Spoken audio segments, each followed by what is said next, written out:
बिस्मिल्लाहिर्रहमानिर्रहीम, अस्सलाम वालेकुम। सच न्यूज़ पर आप देख रहे हैं प्रोग्राम न्यूज़ आर और मैं हूं आपके साथ काशिफ रजा। प्रोग्राम में सबसे पहले शामिल कर लेते हैं टॉप स्टोरीज। महंगाई में पिसे अवाम हुकूमती आदाद शुमार के भंवर में फंस कर रह गए। क्या हुकूमत अपनी मुआशी पॉलिसी की बजाय IMF का एजेंडा मुसल्लत कर रही है? इलेक्ट्रॉनिक वोटिंग मशीन का मामला हुकूमत और इलेक्शन कमीशन और नादरा के लिए दर्द-ए-सर बन गया। मुल्की सियासत का ऊंट किस करवट बैठेगा? और अक़वाम मुत्तहिदा के इंसानी हुकूक के हाई कमिश्नर का मकबूजा कश्मीर के हालात पर इजहार तशवीश। मकबूजा कश्मीर में हिंदुओं के मुस्तकिल रिहायशी मनसूबे के लिए नई दिल्ली समेत बड़े शहरों में रजिस्ट्रेशन कैंप कायम कर दिए गए। ऑलरेडी टॉप स्टोरीज आप जान चुके हैं और इस वक्त अंदरूनी मुल्क सबसे बड़ा जो अवामी मसला दरपेश है वो महंगाई का है और ये वो मसला है जो हर गुजरते दिन के साथ ना तो संभल रहा है बल्कि इसमें रोज़ बरोज़ इजाफा मुशाहिदे में आ रहा है। साथ ही साथ इस बात का अंदाज़ा इस चीज़ से लगाया जा सकता है कि ये यूटिलिटी स्टोर्स हैं वहाँ पर भी अशिया ज़रूरिया की कीमतों में इजाफा नज़र आ रहा है और अब पेट्रोलियम मसनूआत की कीमतों में इजाफा हुआ है। उसके बाद कहा यह जा रहा है कि अशिया ज़रूरिया अशिया खुरनोश की कीमतों में भी इजाफा होगा। पेट्रोल 123 रुपये 30 पैसे पर अब फरोख्त किया जा रहा है, इसकी कीमत में भी इजाफा हो गया। अगर हम पिछले 3 साल की कारकर्दगी का जायजा लें तो हमें बारहा ये सुनने को मिला कि पाकिस्तान जो है मुआशी तौर पर दुरुस्त समत पर गामजन है और पाकिस्तान की मईशत अब बेहतरी की तरफ जा रही है। इस पर तो हम बात करेंगे, लेकिन साथ ही साथ बड़ा क्विक सा एक जायजा आपके सामने रखेंगे कि अद्वियात और सर्जिकल आलात की कीमत में 7 से 10% तक इजाफा हुआ है गुज़श्ता 3 साल में और 5वीं मरतबा अद्वियात की कीमतें बढ़ी हैं और मजमूई तौर पर 3 साल में अगर बात किया जाए तो 35% इजाफा हुआ है।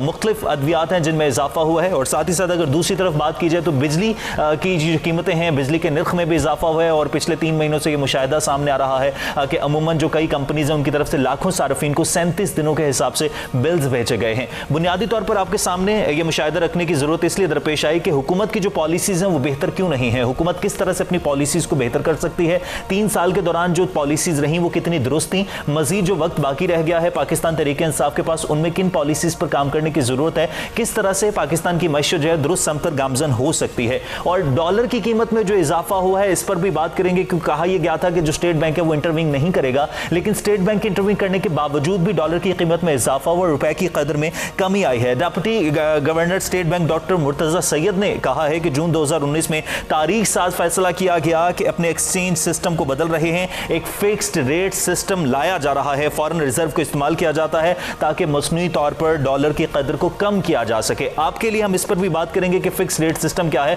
और दीगर मईशत के हवाले से सवालात हैं वो भी सामने रखेंगे क्योंकि स्टूडियोज में प्रोग्राम में मुझे ज्वाइन किया है वीडियो लिंक के जरिए डॉक्टर हफीज पाशा, अपने साबिक वजीर खजाना भी रह चुके हैं। डॉक्टर साहब बहुत शुक्रिया आपके वक्त का। डॉक्टर साहब सबसे पहले तो मैं आपसे यही जानना चाहूंगा कि आपने पिछले 3 साल को किस तरह से देखा है, पाकिस्तान तहरीक इंसाफ की जो 3 साल है मईशत के लिए और अवाम के लिए किस तरह से मुआविन साबित हुए हैं? बिस्मिल्लाहिर्रहमानिर्रहीम।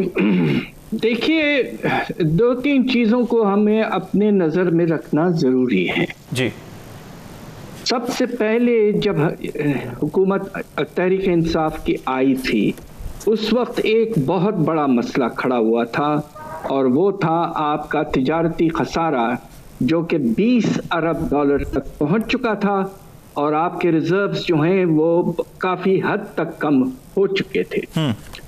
तो ये बहुत ज़रूरी था कि इकॉनमी को किसी तरह से संभाला जाए और ऐसा ना हो कि हमारे जो है रिजर्व्स की पोजीशन बहुत ख़राब और हो जाए और रुपए की कदर बिल्कुल तेज़ी से गिरना शुरू हो जाए। एक तो ये मसला था।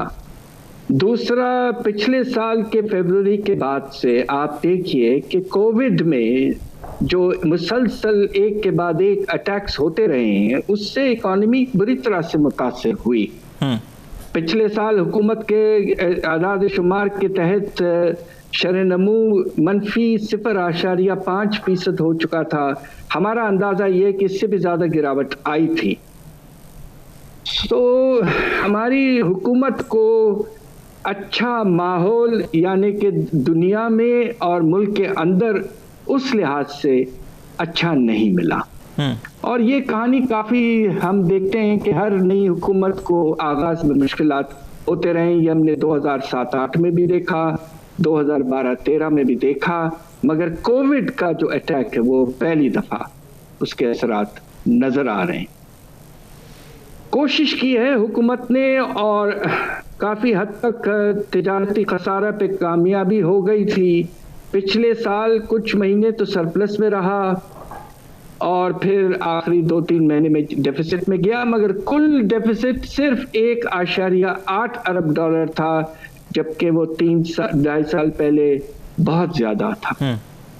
अफरात ज़र का जो मसला है, उसके पीछे जो कहानी है वो ये है कि जब आपने खसारे को कम करने की कोशिश की तो रुपए की कदर को आपने 2018 में जब वो हुकूमत गई थी पिछली वाली, 105 रुपए से आज आप तकरीबन 170 पे आ गए हैं। इतना बड़ा आपने रुपए में कमी की है कि उसके नतीजे में तो बाहर से जो हम आइटम इंपोर्ट करते हैं, और बहुत से एसेंशियल आइटम है जिसमें तेल है, पाम ऑयल है, आपके दाल हैं, आपके मेडिसिन हैं, वगैरह वगैरह रॉ मटेरियल। तो नतीजा ये है कि बड़ा मुश्किल वक्त गुजरा है, और उसके नतीजे में कोविड के बाद ख़ास तौर पे बेरोज़गारी में बहुत इजाफा हुआ है, और यकीनन गुर्बत में भी इजाफा हुआ है। तो हमारी हुकूमत जो है वो कामयाबी नहीं दिखा पाई है अभी तक। बस हम यही दुआ करते हैं कि आहिस्ता आहिस्ता हालात फिर से कुछ बेहतरी की तरफ जाएं। सही डॉक्टर साहब, पॉलिसीज़ का तसलजुल भी बहुत ज़रूरी होता है पाकिस्तान की या किसी भी मुल्क की मईशत को बेहतर तरीके से चलाने के लिए, लेकिन हमने देखा कि जिस तरह से तब्दीलियां आती रहीं, हमारे वज़ीर ख़जाना तब्दील होते रहे, क्या उसकी वजह से भी पॉलिसी में तसलजुल बरकरार नहीं रह सका? उसकी वजह से भी इफेक्ट हुआ है? देखिए, कुछ बड़े डिसीशंस थे जिस पे मेरे ख्याल से जो उस वक्त के मुंतखब हमारे वज़ीर ख़जाना थे उनकी राय ज़रा मुख्तलिफ थी। सबसे पहले असद उमर साहब, जो एक तरह से तहरीक इंसाफ के ओपनिंग बैट्समैन समझे जाते थे, उन्होंने बड़ा वक्त लगाया ये तय करने में कि हमें IMF के पास जाना है या नहीं जाना है, और इस अनसर्टनिटी की वजह से काफ़ी हद तक रुपए की कदर में कमी आई। दूसरी तरफ जब हमारे डॉक्टर हफीज शेख आए, उन्होंने तो एक ही दिन में तकरीबन दस्तखत कर दिए, सारे IMF के जो शराइत थे मान लिए। और उसके बाद जब पिछले रिव्यू जो था वो दूसरा से 5वां रिव्यू जो फरवरी मार्च में इस साल हुआ, हैरत अंगेज रिफॉर्म्स पर हुकूमत मान गई। अब आप ये बताइए कि एक वक्त पर 6-7 ऐसी चीजें करनी है जिसको मैं आप चाहें तो बाद में बताऊंगा, बेतहाशा मुश्किल रिफॉर्म एजेंडा एक्सेप्ट कर लिया। उसके नतीजे में शायद हफीज शेख साहब की पोजीशन खराब हुई, अफरात ज़र में इजाफा होता रहा, और naturally somebody had to be blamed. अब जो तीसरे एक लिहाज से बीच में एक कुछ हफ्ते के लिए भी आए थे, एक जो इस वक्त के हमारे वजीर खजाना है, माशाल्लाह बड़े दबंग वजीर खजाना है, उन्होंने आते ही जो IMF के साथ एग्रीमेंट हुआ था, और आप ये नोट करिए कि एग्रीमेंट्स जो होते हैं वो हुकूमतों के साथ होते हैं, बंदों के साथ नहीं होते जी। तो वो जो हुकूमत था उस पे कुछ चीज़ों पर वो कहने शुरू कर दिया उन्होंने, और मुनासिब कहा, मगर एग्रीमेंट के बाद ये कहना कुछ हद तक मुश्किलात पैदा कर सकने वाला था, और वो ये था कि कम से कम 2 चीज़ें तो हम नहीं करेंगे। एक तो बिजली की निर्ख नहीं बढ़ाएंगे, और दूसरा हम पेट्रोलियम लवी पे 30 रुपए फी लीटर लगाकर 610 अरब रुपए नहीं उठाएंगे।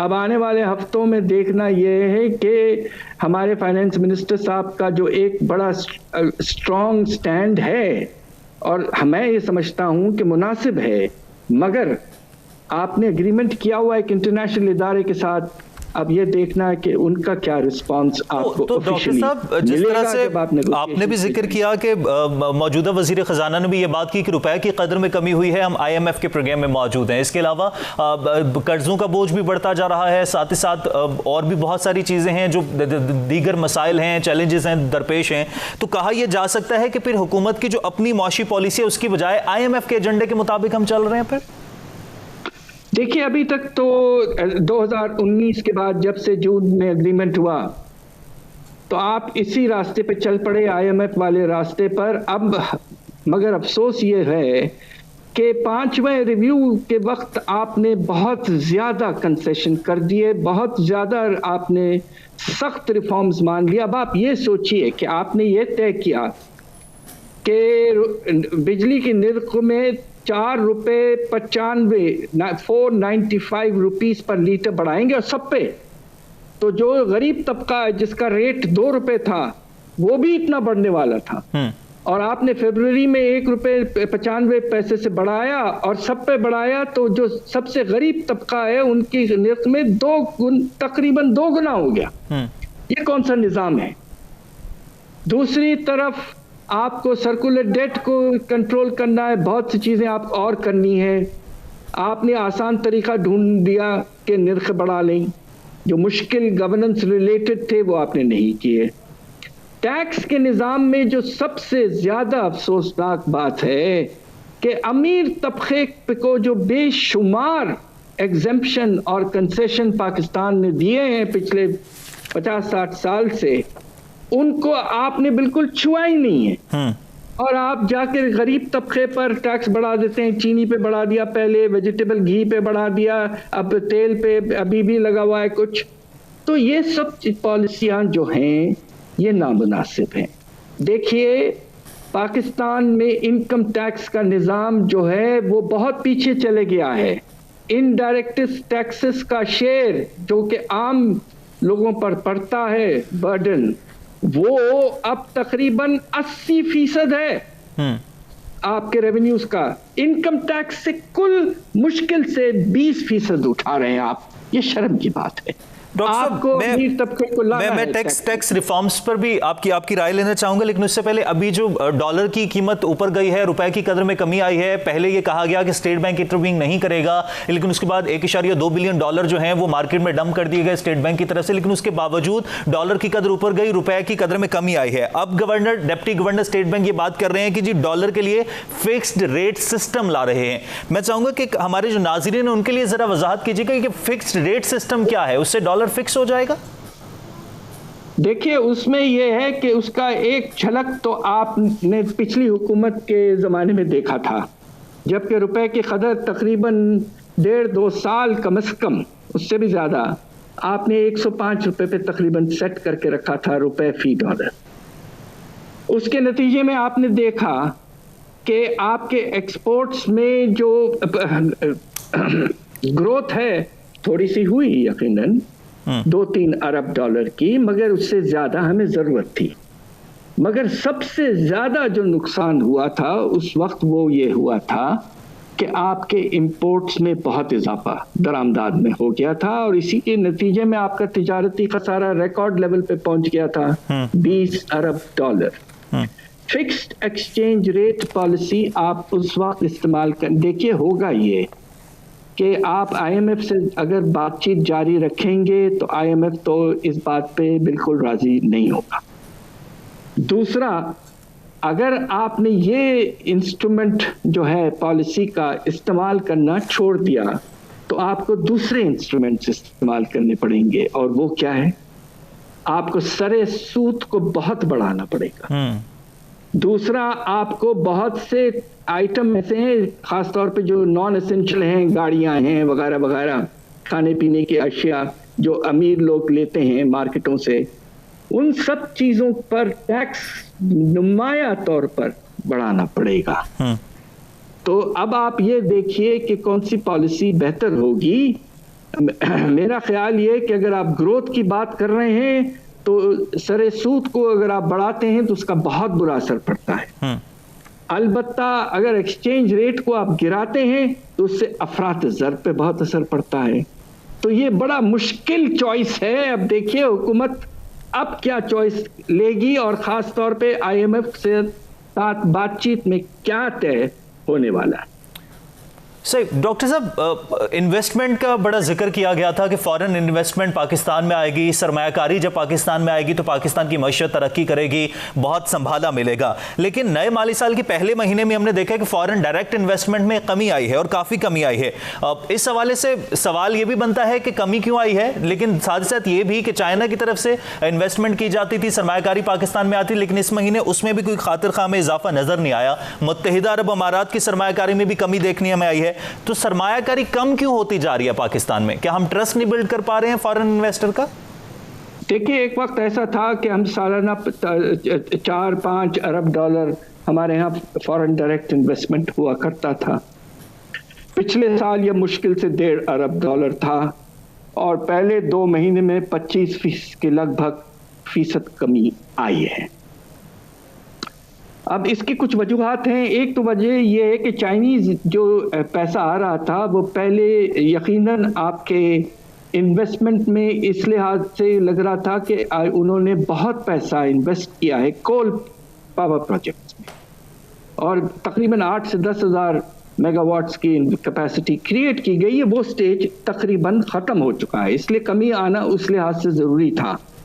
दूसरी तरफ देखिए, अब तो खतरा ये है, आज आपने सुना होगा हैरत अंगेज खबर कि मैच शुरू होने से कुछ मिनट पहले जी न्यूजीलैंड का टूर खत्म कर दिया गया सिक्योरिटी रीजंस की वजह से। ये तो खबर सारी दुनिया भर में फैलने वाली है और इसके नतीजे में ये परसेप्शन होगा जो 8-10 साल पहले बहुत ही ज्यादा था कि पाकिस्तान में सिक्योरिटी का मसला बहुत है।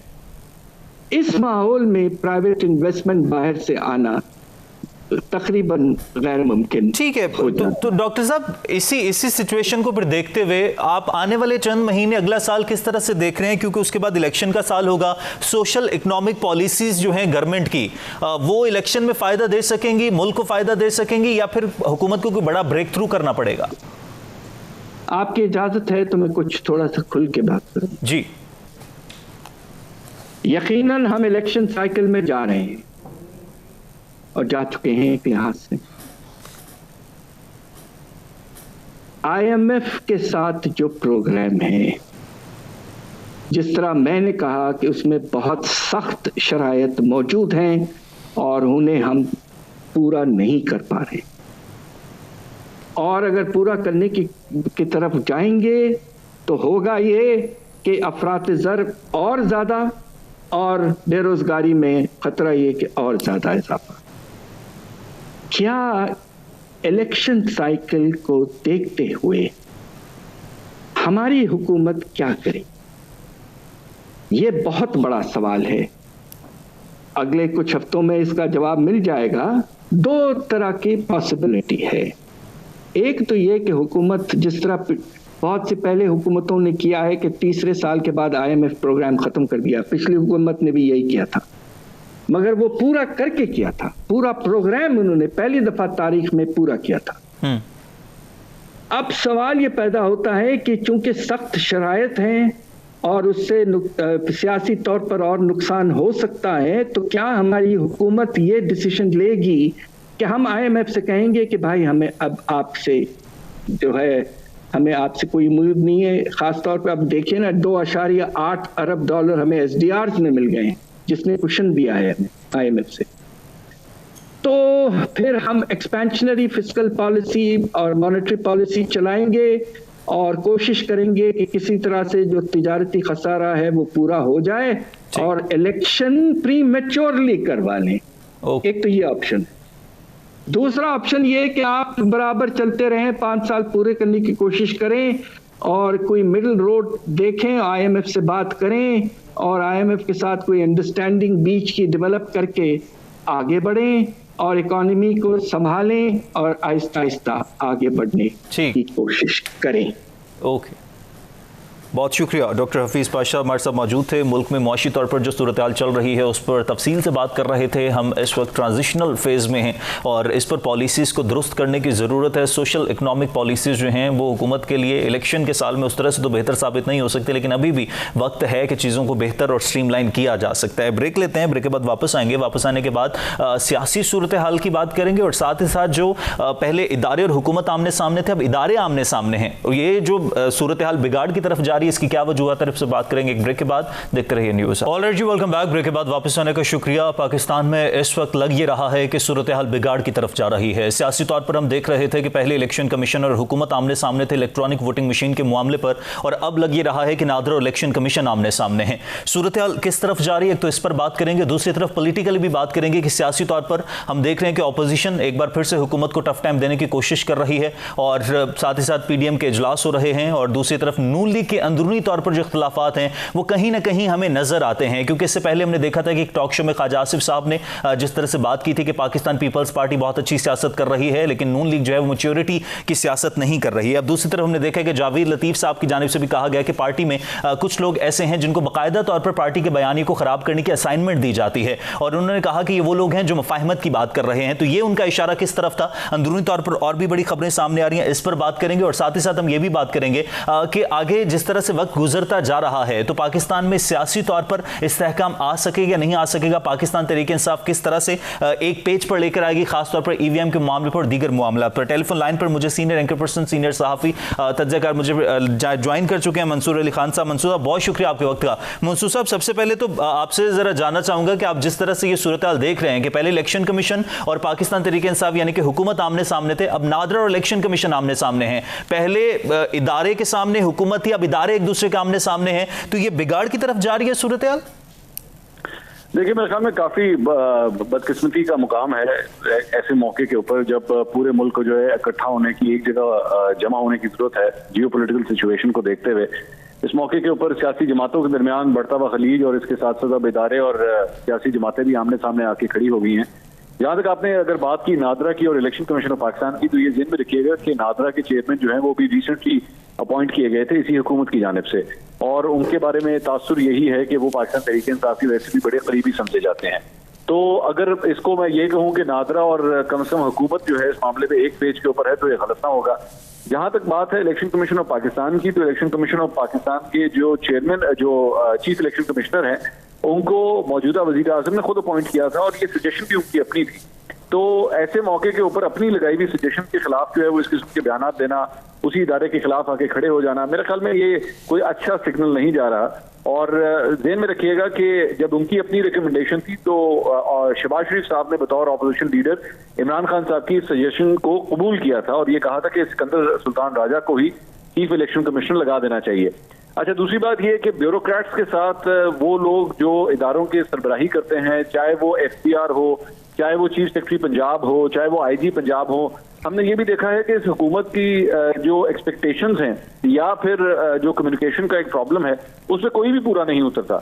आपके 7 चेयरमैन FBR लग चुके हैं, आपके अब तक 5 जो है वो चीफ सेक्रेटरी लग चुके हैं, 7 IG पंजाब लग चुके हैं। इसका मतलब है कि इनसे ब्यूरोक्रेसी के साथ काम करना इन लोगों के लिए बहुत मुश्किल होता है। तो चीफ इलेक्शन कमिश्नर का एक ऐसा ओहदा है जो सिर्फ इमरान खान साहब की या वज़ीर आज़म की अपनी मंशा के ऊपर नहीं तब्दील किया जा सकता।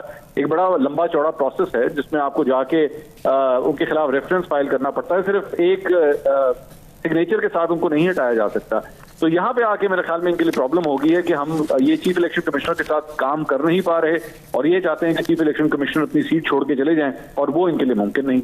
सही मंसूर साहब, लेकिन ये जो सारा मामला चला शुरू से लेकर अभी तक भी चल रहा है और इससे पहले इजलास बुलाया गया, फिर सोमवार को जो है मुश्तरका इजलास बुला लिया गया है, इस पर जो है देखते हैं कि क्या हो सकता है। लेकिन ये तमाम तर मामला जो रहा, इसमें मंजर आम पर जो अवाम के सामने सिचुएशन आ गई, आपको नहीं लगता कि इसने इंतखाबात के अमल को मजीद मुतनाज़ा बना दिया है? अब अगर EVM का इस्तेमाल होता है या नहीं होता, इंतखाबात जिस मर्जी तरीके से होते हैं लेकिन वो मुतनाज़ा हो गए हैं क्योंकि तमाम तर सूरत हाल पब्लिक हो गई है।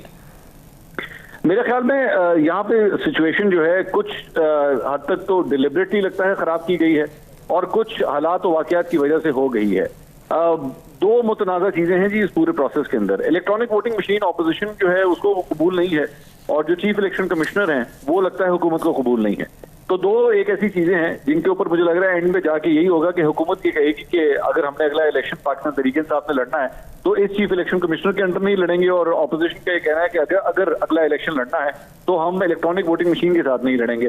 तो इस वजह से पॉइंट ऑफ नो रिटर्न तक जो है वो चीजें जा रही हैं। लेकिन इसके अंदर एक और एलिमेंट भी है, बड़े चंद क्रूशल ऐसे केसेस हैं जो इस वक्त इलेक्शन कमीशन के सामने मौजूद हैं और जो अपने मंतकी अंजाम तक पहुंचने वाले हैं, जिसके अंदर फैसल वाडा साहब का एक केस आता है और एक केस आता है फॉरेन फंडिंग का, जो पाकिस्तान तहरीक इंसाफ के खिलाफ पिछले कई सालों से चल रहा है। उसके बारे में भी कहा जा रहा है कि वो भी बस आखिरी स्टेजेस के ऊपर पहुंचा हुआ है। तो सिर्फ इससे पहले, सिर्फ चंद महीने पहले जो है वो चीफ इलेक्शन कमिश्नर के खिलाफ जो है एक महाज खड़ा कर देना, कहीं ऐसा तो नहीं है कि पाकिस्तान तहरीक इंसाफ को ये लग रहा है कि ये फैसला अगर हमारे खिलाफ आया तो कम से कम हम उससे पहले ही ये कह सकें कि जी हमें तो इस मौजूदा चीफ इलेक्शन कमिश्नर पे भरोसा ही नहीं था, हमें इस इलेक्शन कमीशन पे बल्कि भरोसा नहीं था, तो फैसला तो हमारे खिलाफ ही आना था। ये कहीं उसके लिए कोई ग्राउंड तो नहीं क्रिएट हो रहा। एक ये भी थ्योरी है, ये भी डिस्कशन है जो अक्सर सियासी हलकों में जो है और इसमें ये ओवरसीज वाला मामला भी ऐड कर लीजिएगा। इसके पीछे की क्या कहानी है? महंगाई के हवाले से कवर करने की कोशिश की गई है, बैरून मुल्क पाकिस्तानियों के लिए जो आई वोटिंग के मुआहदे की बात की गई है। देखिए, मुझे इसमें एज सच कोई प्रॉब्लम नहीं नजर आती कि आप जो बैरून मुल्क मुकीम पाकिस्तानी है, बिल्कुल माफ कीजिएगा, उनको वोट का हक ना मिले, क्यों ना मिले, वो भी आखिर पाकिस्तानी है और उनको भी इस राय में शामिल होना चाहिए। लेकिन हकीकत यह है कि इसके अंदर बहुत से टेक्निकल लूप होल्स मौजूद हैं और जब तक आप उनको कवर अप नहीं करेंगे, जब तक आप उनको क्लियर नहीं करेंगे, शक की गुंजाइश खत्म नहीं करेंगे, तब तक वो वोटिंग का प्रोसेस जो है वो क्लियर और क्लीन नहीं हो सकता। अगर आपको ये लगे कि कोई धौंस और जबरदस्ती जो है आपके वोट डलवा रहा है, ई वोटिंग का सबसे बड़ा नुकसान ये होता है कि आपको ये नहीं पता कि जो शख्स भी अपना हक राय रही इस्तेमाल कर रहा है, क्या वो अपनी मर्जी से कर रहा है या उससे करवाया जा रहा है। अगर कोई शख्स पोलिंग स्टेशन में आके अपना वोट डालता है तो उसके लिए तो बिल्कुल क्लैरिटी होती है, उसका पता होता है कि वो अपनी मर्जी से जिस मर्जी को वोट डाले। लेकिन ये प्रोसेस ई वोटिंग में जो है वो जरा थोड़ा सा कंट्रोवर्शियल हो जाता है। अगर इस किस्म के तमाम डाउट्स जो हैं वो इस पूरे प्रोसेस में से अगर निकल जाएं तो मेरा ख्याल में बैरून मुल्क मुकीम पाकिस्तानियों को बिल्कुल अपना वोट इस्तेमाल करने का राइट मिलना चाहिए। और हम इदारों की बात करें तो जरा मैं नैब की मुद्दत में जो तौसी का मामला है उस पर भी चाहूंगा कि आप राय दीजिएगा। 8 तरमीम तजवीज़ है और इसके पीछे की असल कहानी क्या लगती है आपको? मैं हैरान होता हूं कि 22 करोड़ के इस अवाम का ये जो समंदर है हमारे मुल्क पाकिस्तान में, हमारे यहाँ पे लोगों की इतनी कमी हो चुकी है, टैलेंट की इतनी कमी हो चुकी है कि हमें लोगों को जो है वो बार बार उनके जो ओहदे हैं उसकी जो मियाद है उसे बार बार बढ़ाना पड़ जाता है। आखिर ऐसी क्या वजह है? हमारे पास काबिल ऑफिसर खत्म हो गए हैं इस मुल्क में, हमारे पास कोई और ऐसे लोग नहीं है, कोई ऐसे साबिक रिटायर्ड जजेस नहीं है जो आके सौदे के ऊपर बैठ सकें। तो जब आप एक शख्स को जो है जो ऑलरेडी काफी उम्र सीधा हो चुके हैं, अगर आप उस तरह दोबारा उनको एक्सटेंशन देने की और खान साहब ये बात खुद कर चुके हैं कि जी काफी स्लो चल रहा है प्रोसेस। वाज चौधरी साहब ने भी कहा कि नए केसेस चल रहे हैं, पुराने केसेस पर काम नहीं हो रहा, तो फिर अचानक से ये क्या हो गया? बिल्कुल आप सही कह रहे हैं। और साथ ही साथ जब ऑपोजिशन ने इस बात पे बार बार उंगलियां उठाए कि इसे नैब न्यासी गठजोड़ का नाम दे और फिर आप इसी चेयरमैन को जो है दोबारा एक एक्सटेंशन देने की बात करें, तो फिर वो जो शक व शुबात हैं वो यकीन में तब्दील हो जाते हैं। तो मेरे ख्याल में इस पूरे प्रोसेस को जो है वो कंट्रोवर्शियल बनाने के बजाय ऑपोजिशन को जो है ऑन बोर्ड लेना चाहिए इस मामले को, ताकि इंसाफ के प्रोसेस के ऊपर जो है वो इंतकाम के छींटे ना पड़े और ये कहा जा सके कि जो कुछ भी हुआ है वो फेयर एंड फ्री तरीके से हुआ है। उसके ऊपर किसी ने किसी की साइड नहीं ली, किसी ने सिर्फ और सिर्फ इंतकाम की बुनियाद के ऊपर जो है वो विच हंटिंग नहीं की। जिस तरह खुद चेयरमैन नैब अक्सर कहते हैं कि मैं फेस नहीं देखता, केस देखता हूं। तो मेरे ख्याल में हुकूमत को भी चाहिए कि नैब चेयरमैन को एक्सटेंशन देने के मामले में या नया नैब चेयरमैन के लगाने के मामले में वो भी यहाँ पे स्पेस ना देखें, बल्कि टैलेंट को और एक शख्स जिसका अपना रिप्यूट जो है वो नीट एंड क्लीन हो, ऐसे किसी शख्स को लाके इस कुर्सी पे बिठाना चाहिए। और मंसूर साहब, हम आगाज से ये बात करते आ रहे हैं कि हुकूमत को ऑपोजिशन से इतना खतरा नहीं है जितना उनकी अपनी कारकर्दगी से खतरा है, लेकिन इस सारी सिचुएशन में ऑपोजिशन फिर भी हुकूमत को टफ टाइम देने की कोशिश करती आ रही है। ऑपोजिशन भी एक पेज पर नहीं है। अगर नून लीग के अंदरूनी इख्तलाफात की बात करें और जिस तरह से उन्हीं के अपने ही रहनुमा मुख्तलिफ जगहों पर बैठकर टॉक शोज में बैठकर अपनी ही अंदर की कहानी बताते हैं, जिस तरह से जावेद लतीफ साहब ने भी कहा है कि जी असाइनमेंट दी जाती है कि पार्टी का बयानिया खराब किया जाए और मफाहिमत की तरफ उन्होंने इशारा किया है, तो क्या ये इशारा फिर शहबाज शरीफ साहब की तरफ है, उनके लोगों की तरफ है? मेरे ख्याल में बिल्कुल उनकी तरफ ही इशारा है। और मैं आपको ये भी बता दूं कि पिछले 2 दिन से मुस्लिम लीग नून के जो इजलास चल रहे हैं लाहौर में, उसके अंदर वो टोटल जो है वो मरियम नवाज ग्रुप जो है उसके ऊपर हावी हुआ है। वहां पे शहबाज शरीफ ग्रुप के जो लोग हैं ना उनको मदऊ किया गया है, ना उसमें शहबाज शरीफ नजर आते हैं, ना उसमें हमजा शहबाज नजर आ रहे हैं। वो दोनों ही बाप बेटा जो हैं वो उन इजलासों में शिरकत नहीं कर रहे, तो बड़ी हैरानगी की बात होती है कि पंजाब जो मुस्लिम लीग नून का गढ़ है समझा जाता है, जहां से सबसे ज्यादा वोट बैंक को मिलता है, उनके इजलासों के सिलसिले में जो पार्टी की सदारत जिस शख्स के पास है वही उस इजलासों में आके बैठ नहीं रहा। जो अपोजिशन लीडर है पंजाब असेंबली का नून लीग का, वो आके उन इजलासों में नहीं बैठ रहा। ये एक वाज़ेह इशारा है कि पार्टी के अंदर डिवाइड जो है वो दिन ब दिन बढ़ता जा रहा है और इस हद तक अब बढ़ना शुरू हो चुका है कि वो कैमरे की आंख से भी नहीं छुपावा। पहले तो बंद कमरों की हद तक जो है, सरगोशियों की हद तक ये बात होती थी, लेकिन अब मेरे ख्याल में कैमरे के सामने जो है ये डिफरेंसेस क्लियर कट नजर आना शुरू हो चुके हैं। तो आप अब पाकिस्तान तहरीक इंसाफ की अगर बात करें तो पाकिस्तान तहरीक इंसाफ बेहतर तरीके से परफॉर्म नहीं कर पा रही और बहुत सारे मामला चल रहे हैं, नून लीग अंदरूनी तौर पर इख्तलाफात का शिकार है, तो इसका फायदा फिर पाकिस्तान पीपल्स पार्टी ले सकती है? जी बिल्कुल, मेरा ख्याल में पाकिस्तान तहरीक इंसाफ से हुकूमत नहीं चल रही और मुस्लिम लीग नून से अपनी पार्टी नहीं चल रही, तो ऐसे मौके के ऊपर जो है वो शायद पाकिस्तान पीपल्स पार्टी इन दोनों की नाअहलियों का फायदा जो है सबसे ज्यादा ही उठाएगी, और वो लग भी ही रहा है। अगर आप उनकी पार्टी के अंदर देखें तो एक नज़र फिलहाल नजर आता है, ऐसी कोई चीज नजर नहीं आती जिसमें ये लगे कि पार्टी की पोजीशन वीक है। और अगर उनके ज़िमनी इंतखाबात को उठा के देखें, हालिया कंटोनमेंट बोर्ड के जो इलेक्शन हैं उसके अंदर उसकी परफॉर्मेंस देखें तो बड़ी सेटिस्फैक्ट्री परफॉर्मेंस रही है पाकिस्तान पीपल्स पार्टी की। अलबत्ता प्रॉब्लम एरिया उनके लिए आता है कि वो सिंध से निकल के कोई खातर का परफॉर्मेंस दीगर सूबों में नहीं दिखा सके। पंजाब में से बिल्कुल वाइप आउट हो गए, पंजाब से एक भी सीट उनको नहीं मिल सकी। केपी के अंदर और बलोचिस्तान से भी कोई सीट नहीं मिली, केपी के अंदर सिर्फ गालिबन चंद सीटें मिली हैं, लेकिन ये कोई काबिल जिक्र परफॉर्मेंस नेशनल लेवल की नहीं है। और ये हकीकत है कि पाकिस्तान पीपल्स पार्टी को अगर ये कहा जाए कि वो सिंध तक महदूद होकर रह गई है, जिस तरह इमरान खान साहब या पाकिस्तान तहरीक इंसाफ कहती है, तो मेरे ख्याल में इस बात के अंदर एक वजन नजर आता है। और हुकूमत के हितादी जाम कमाल साहब जो हैं बलूचिस्तान में, उनके खिलाफ तरीके अदम एतमाद आ रही है, तो इसके पीछे भी आपको पाकिस्तान पीपल्स पार्टी का कुछ लगता है कि वो भी अमल दखल है उनका भी? मेरा ख्याल में पाकिस्तान पीपल्स पार्टी से ज्यादा इसके अंदर अमल दखल उन लोगों का है जिन्होंने ये पार्टी बनाई थी और जिन्होंने बलूचिस्तान की हुकूमत बनाई थी, क्योंकि बलूचिस्तान की सियासत के अंदर जो है वो अब से नहीं पिछले कई दहाइयों से यही कहा जाता है कि जो भी हुकूमत बैठी होती है सूबाई हुकूमत, उसे अब अपनी ऑपोजिशन से ज्यादा अपनी ही पार्टी से सबसे ज्यादा खतरा होता है। और ये पहली दफा नहीं हुआ कि इनकी अपनी पार्टी के अंदर जो है वो इस वक्त बगावत हुई हुई है। जो जाम कमाल साहब के खिलाफ जो है वो इनकी अपनी बाप पार्टी के अंदर जो है चाहे बजनजो साहब हों या दीगर अफराद हों, वो बड़ी देर से जो है आवाज बुलंद मतलब इसका मतलब है बड़े दो अहम पॉइंट आपने उठा दिए। एक तरफ तो ये कि क्या हम समझे कि तब्दीली का आगाज बलोचिस्तान से होने वाले, और दूसरी तरफ क्या बुज़दार साहब की कुर्सी खतरे में है? फिर मेरे ख्याल में बुज़दार साहब की कुर्सी इतनी खतरे में नहीं है, लेकिन जाम कमाल साहब के लिए इसमें प्रॉब्लम एरिया काफी ज्यादा है। बुज़दार साहब की अलबत्ता काबीना के अंदर जो है वो तब्दीलियों की खबरें चल रही हैं लाहौर के अंदर, और यही बातें मुख्तलिफ नाम डिस्कस किए जा रहे हैं, जिसमें अलीम खान साहब खास तौर पर जो है वो मोस्ट प्रॉब्ली जो अब एक काबीना के अंदर तब्दीली आएगी तो उनका नाम भी बीच में शामिल नहीं होगा। वो तो खुद इस बात पे अपना इस्तीफा जो है एक आज से डेढ़ महीना पहले इमरान खान साहब को प्रेजेंट कर चुके हैं और उन्होंने कहा था कि मैं मजीद कंटिन्यू नहीं करना चाहता, लेकिन उन्होंने फिर भी ये कहा कि आप कंटिन्यू करें। और दूसरी बात यह कि गवर्नर पंजाब की सीट के ऊपर भी मेरी इत्तला के मुताबिक हो सकता है अगले आने वाले एक महीने के अंदर जो है चंद पार्टी के अपने अंदर से अटैक्स जो हैं वो स्टार्ट हों। ठीक है, बहुत शुक्रिया। मंसूर अली खान साहब हमारे साथ मौजूद थे, तमाम तर सियासी सूरत हाल पर बात कर रहे थे। ब्रेक लेते हैं, ब्रेक बाद वापस आएंगे। वापस आने के बाद अक़वाम मुत्तहिदा के 48वें सेशन में मकबूजा कश्मीर की सूरत हाल के हवाले से एक रिपोर्ट जारी की गई है, उस पर बात करेंगे। ब्रेक के बाद देखते रहिए न्यूज़। ऑलराइट जी, वेलकम बैक। ब्रेक के बाद वापस आने का शुक्रिया। और 5 अगस्त 2019 को भारत की जानिब से आर्टिकल 35 और 370 का खात्मा किया गया था और उसके साथ ही साथ और भी पाबंदियां नाफिज कर दी गई थी। और उसके बाद अक़वाम मुत्तहिदा में बारहा आगाज से ही मकबूजा कश्मीर के हवाले से पाकिस्तान भी आवाज़ उठा रहा है और मुतादिद करारदादें पेश की जाती रहीं, लेकिन उन करारदादों पर उस तरह से अमल दरामद नहीं हो सका है। अक़वाम मुत्तहिदा के 48वें सेशन के आगाज़ पर भारत के गैर कानूनी मकबूजा जम्मू कश्मीर में रिपोर्ट पेश की गई है और उसमें यह भी कहा गया कि जिस तरह से सख्त कानून नाफिज किया गया है जिसका मकसद इख्तिलाफात को खत्म करना है, और यह तशवीशनाक सूरत हाल है इस वक्त मकबूजा कश्मीर में। अक़वाम मुत्तहिदा के इंसानी हुकूक की हाई कमिश्नर मिशेल बैचलेट ने अक़वाम मुत्तहिदा में रिपोर्ट जारी की है और इस रिपोर्ट में यह बताया गया है कि कश्मीर में इंसानी हुकूक की मुतादिद खिलाफ वर्जियों और ज़्यादतियों और इंसाफ की फराहमी की बैनुल अक़वामी तहकीकात का मुतालबा करते हैं कि इसकी तहकीकात की जाए कि भारत इस तरह से क्यों कर रहा है। एक तो हम इस पर बात करेंगे कि पाकिस्तान इस हवाले से मज़ीद क्या किरदार अदा कर सकता है। अक़वाम मुत्तहिदा में एक बार फिर से आवाज़ बुलंद की गई है, इससे पहले भी बारहा रिपोर्ट्स पेश की जाती रही हैं, लेकिन उन रिपोर्ट्स का कोई फायदा हमें नजर नहीं आता है। इस पर बात करेंगे। दूसरी तरफ मकबूजा कश्मीर में रिहाइश के लिए हिंदुओं के लिए रजिस्ट्रेशन कैंप कायम कर दिए गए हैं। मकबूजा कश्मीर में मुस्तकिल रिहाइश के लिए नई दिल्ली समेत तमाम बड़े शहरों में हिंदुओं की रजिस्ट्रेशन के लिए कैंप कायम किए गए हैं और मकबूजा कश्मीर के कमिश्नर महकमे बहालियात के दफ्तर ने भारत की मुख्तलिफ रियासतों में डोमिसाइल सनद हासिल करने के लिए भी कैंप लगाया है। भारत के ये तमाम तर इकदाम के हवाले से हम बात करेंगे कि भारत को किस तरह से बाज रखा जा सकता है। आगाज से ही मकबूजा कश्मीर में यही सूरत हाल है और दुनिया का ये वाहिद इलाका है जहां पर कैद की सूरत हाल एक फौजी कैंप के तौर पर इसको जाना जाता है।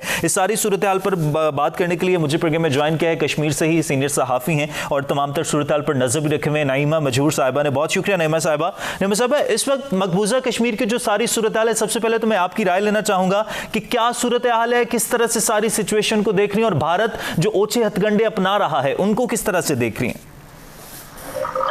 देखिए, पिछले 2 साल से अगर आप देखेंगे कश्मीर में सूरत हाल में कोई तब्दीली नहीं है कि जैसे पहले लॉकडाउन था, क्रैकडाउन हो रहे हैं और रेड्स डाले जा रहे हैं। बहुत सारे नौजवान जो है इस वक्त जेलों में बंद हैं। बहुत ऐसे कुछ लोगों को रिहा भी किया गया है, लेकिन अक्सर जो है अभी बंद है जेलों में, जिनकी पुरसाने हाल नहीं है और ये भी पता नहीं है बेशतर नौजवानों के बारे में वो किन जेलों में बंद रखे गए हैं। दूसरी तरफ से जो कवानीन कश्मीर में लागू किए जा रहे हैं, वो चाहे शहरियत से मुतालिक हो, वो चाहे एम्प्लॉयमेंट से मुतालिक हो, वो चाहे वहाँ पे लोगों को बसाना हो, तो इस तरह के नए नए लॉज रोज़ाना आ रहे हैं। 200 से ज़ायद जो कवानीन हैं जो हिंदुस्तान में जारी हैं उनको लागू किया गया है जम्मू कश्मीर में, जिससे वहाँ पे आवाम में एक खौफ सा बैठा है कि हमारी ज़मीनें, हमारा आइन, हमारी शिनाख्त, हमारा रोज़गार, हमारी तिजारत सब कुछ ख़त्म हो रहा है और इस वजह से लोगों में काफ़ी परेशानी है और वो समझ रहे हैं कि शायद हमसे अब सब कुछ छीना जा रहा है, जिस पे मेरे ख्याल में जो बैनुल अक़वामी बिरादरी है इस तरह से आवाज़ नहीं उठा रही है और खामोशी है। लेकिन कश्मीरी जो है बहुत इस वक्त हेल्पलेसनेस महसूस कर रहे हैं। तो मैम, अक़वाम मुत्तहिदा में बारहा करारदादें पेश की जाती रहीं, बारहा रिपोर्ट्स पेश की जाती रहीं, रिपोर्ट्स में मुतालबा किया जाता रहा। अब फिर से 48वें सेशन में रिपोर्ट पेश की गई है और मुतालबा किया गया है कि भारत इन खिलाफ वर्जियों से बाज रहे। सूरत हाल तशवीशनाक है, लेकिन करारदादों पर अमल दरामद क्यों नहीं होता? कोई खातिर खा इक़दाम क्यों नहीं किए जाते? मेरे ख्याल में उसमें हमारी भी कोताही है, इसलिए कि हम समझते हैं कि अक़वाम मुत्तहिदा ने रिपोर्ट जारी की है और हमारा काम ख़त्म हो गया है। लेकिन अगर आप भारत की हुकूमत को जवाबदेह नहीं बनाएंगे, अकाउंटेबिलिटी पैदा नहीं करेंगे, तो मुझे लगता है ये रिपोर्टें वैसे ही डस्टबिन में जाती हैं, इस पर कोई पुरसाने हाल नहीं होता है। इस पर मुझे लगता है कि एक तसलसल की ज़रूरत है, कंसिस्टेंसी की ज़रूरत है, दबाव डालने की ज़रूरत है और मुख्तलिफ हुकूमतों को शामिल करने की ज़रूरत है, जिसमें ख़तरनाक लॉबिंग होनी चाहिए जिस तरह भारत की हुकूमत करती है इंटरनेशनल सपोर्ट हासिल करने के लिए। ये एक इवेंट नहीं होता है, ये तसलसल इन इवेंट्स का होता है कि जब आपको इस पे बहुत ज़्यादा संजीदगी से काम करना है और तसलसल से काम करना है। मुझे लगता है कि वहाँ पे कश्मीरी जो है या जो भी ममालिक इसमें मदद कर रहे हैं कश्मीरियों की, वो भी इसको तसलसल से काम नहीं ले रहे हैं, जिसकी वजह से हम समझते हैं कि भाई एक साल में एक रिपोर्ट आई, दूसरे साल तक अब खामोशी छा गई, जिसके बीच में आप कहीं पे कोई लॉबिंग नहीं देखते हैं, कोई इस तरह की इंटेंसिव होमवर्क या एकेडमिक वर्क नहीं देखते हैं। तो इस वजह से भारत भी समझता है कि रिपोर्टें आती रहती हैं, उन पे कोई इस तरह का बाइंडिंग नहीं होती है। मेरे ख्याल में इस पे बहुत संजीदगी से काम करने की ज़रूरत है ताकि भारत को जवाबदेह किया जाए और भारत पे दबाव डाला जाए कि वो जिस तरह की ह्यूमन राइट्स वायलेशंस वहाँ पे कर रहे हैं उनको बंद करें। लेकिन नईमा साहब, भारत ने जितने भी ओछे हथकंडे इस्तेमाल किए, कश्मीरियों पर जितना जुल्म सितम किया, कश्मीरियों का जज्बा आज़ादी उतना ही बढ़ता गया। लेकिन आपसे जानना चाहूँगे, सैयद अली गिलानी की शहादत के बाद और ख़ास तौर पर लीडरशिप जो तब्दील हुई, मुसर्रत भट्ट साहब वहाँ पर आए, उसके बाद क्या जज्बा मज़ीद बढ़ा है? देखिए, जो आज़ादी का जज्बा है वहाँ पे, उसके बारे में बहुत सारे ऐसे सर्वेज हुए हैं जो रोज़ाना उसमें आप कोई कमी नहीं देख रहे हैं। जज्बा तो है वहाँ पे, लेकिन जिस तरह की अब रिस्ट्रिक्शंस है वहाँ पे, पूरी जो हुर्रियत लीडरशिप है वो डिसअपीयर हो गई है, मेन स्ट्रीम लीडर्स को डिस्क्रेडिट किया गया है। तो इस वक्त वहाँ पे लीडरशिप का फुकदान है। अब मसरत आलम का आना तो ठीक है, लेकिन मसरत आलम खुद जेल में है, वो जेल से क्या कर सकते हैं? उन पे बहुत सारी पाबंदियां वैसे ही हैं। तो इस तरह मुझे लग रहा है कि ऐसी कोई लीडरशिप आनी चाहिए, भले ही वो बाहर से ही आए, लेकिन उनको संभालना होगा, उनको एक डायरेक्शन देनी होगी, जो मुझे लगता है कि कश्मीर में बहुत इस वक्त नामुमकिन है, जहां पे लोग समझ रहे हैं कि यहाँ गिलानी साहब के बाद से इस तरह की कोई ऐसा लीडर नहीं है जो इस मूवमेंट को आगे ले जाए। तो मेरे ख्याल में इस पे गौर करने की जरूरत है। लेकिन अगर आप कह रहे हैं कि जज्बा आज़ादी, तो वो कश्मीरियों में कायम है और वो इसके लिए लड़ने के लिए 1000 बरस तक तैयार हैं। लेकिन नईमा साहब, आपको ऐसा क्यों फील हुआ कि वो जेल में हैं, लेकिन उस तरह से किस तरह से तमाम तर मामलात को चला सकेंगे? देखिए, जेल में उनको पहले आप उनसे नहीं मिल सकते, वो बात करने के काबिल नहीं है, वहां पे उन पे इतनी सारी रेस्ट्रिक्शन है, किसी को मिलने नहीं देते हैं। हमारे जेलों में बहुत सारे ऐसे नौजवान हैं जिनके पेरेंट्स उनसे नहीं मिल पा रहे हैं। तो मसरत आलम को जब आप लीडर बना रहे हैं तो किससे मिलेंगे? जाहिर है उनका एक स्टेचर है कि हुर्रियत लीडरशिप में उनका अपना है, उसमें कोई शक नहीं है, लेकिन उन पे बंदिशें हैं, उन पे रेस्ट्रिक्शंस हैं। वो किस तरह से उस कौम को डायरेक्शन देंगे कि आपको क्या करना है, कैसे जाना है?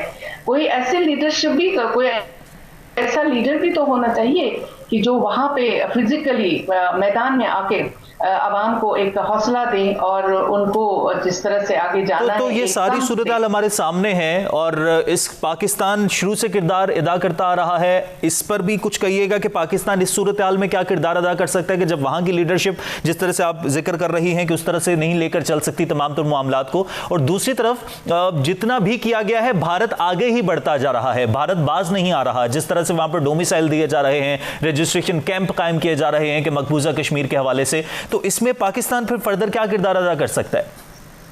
देखिए, पाकिस्तान ने अभी रिसेंटली जो एक डोजियर बनाया है, मेरे ख्याल में ये पहली गवर्नमेंट है जिसने इस तरह से होमवर्क किया है और एकेडमिक वर्क किया है और एक अच्छी रिपोर्ट बना के पेश की है। लेकिन इस पे मजीद काम करने की ज़रूरत है और दूसरी जो इंटरनेशनल कम्युनिटी है उसको एंगेज करने की ज़रूरत है। और इसमें सबसे ज़्यादा मौसर किरदार जो है वो कश्मीरी इसमें काम कर सकते हैं, वो सामने आ सकते हैं। और कश्मीरी बहुत सारे ऐसे हैं, डायस्पोरा बहुत ही स्ट्रॉन्ग डायस्पोरा कश्मीर का है, उनको शामिल करके इसमें काम कर सकते हैं। और इस पे प्रेशर डालने की ज़रूरत है, दबाव डालने की ज़रूरत है, क्योंकि हमने हमेशा देखा है कि पाकिस्तान का जो भी रिएक्शन होता है या रिस्पॉन्स होता है वो इवेंट ड्रिवन होता है, वो चाहे आपका मीडिया भी हो, लेकिन इवेंट ड्रिवन होना नहीं चाहिए। इसमें एक, जैसा कि पहले भी मैंने बताया, एक तसलसल की ज़रूरत है और एंगेज करने की ज़रूरत है, जो मुझे लगता है जिसमें हम अभी इतना लॉबिंग नहीं करता, इतना काम नहीं करते हैं। लेकिन जाहिर है कि भारत जिस तरह से अपनी पॉलिसी उनकी है, वो पॉलिसी पे गामजन है, वो पॉलिसी चला रहे हैं। लेकिन नईमा साहब, आप भी सोशल मीडिया पर काफी एक्टिव रहती हैं, तमाम तर मामलात को हाईलाइट करती हैं। इसके अलावा भी दीगर प्लेटफॉर्म्स हैं, दीगर इदारे हैं जो मकबूजा कश्मीर में सूरत हाल को हाईलाइट करते रहते हैं और आलमी दुनिया को बावर करवाने की कोशिश करते हैं। लेकिन उसके बावजूद आलमी दुनिया का कोई खातिर खा किरदार हम देखते नहीं है। कहां पर लैक रह जाता है? किस तरह से आलमी दुनिया को बावर करवाया जा सकता है कि भारत को बाज रखा जाए?